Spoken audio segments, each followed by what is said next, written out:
Okay, so this is our last teleclass. I have found an interesting talk in TED Talks.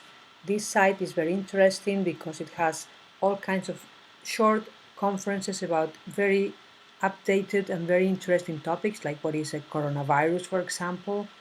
Uh, Most of the talks are in English. You have some in Spanish, like this one here, but even all of the English ones have the Spanish version. I've chosen this talk for today's class. It's about ageism.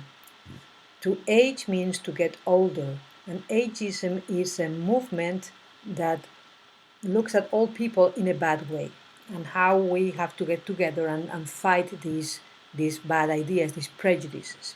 As you can see here, you're gonna get an image of the video where you can click here to watch the video. The title is Let's End Ageism. We need to end it. We have to put an end to it.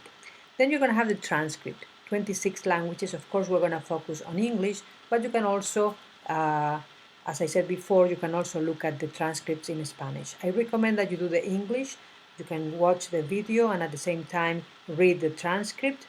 Here you can change the language, okay? So if you get frustrated and want to read the transcript in Spanish, you can do that.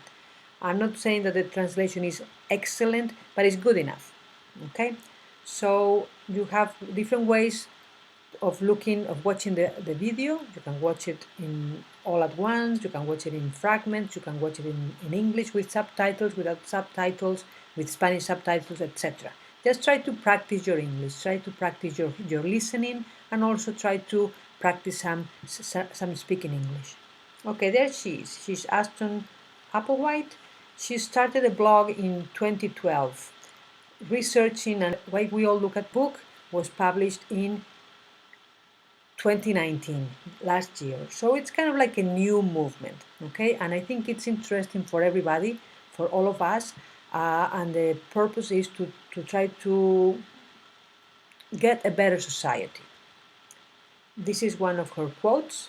Ageism is a prejudice against our own future selves because, as she says, we're all gonna get old. Two more quotes that you can read here or later. And this is her blog. As I said before, she started the blog in 2012, and then after working with old people, interviewing them, and so on, she decided to write the book, although she gave the talk before the book was published.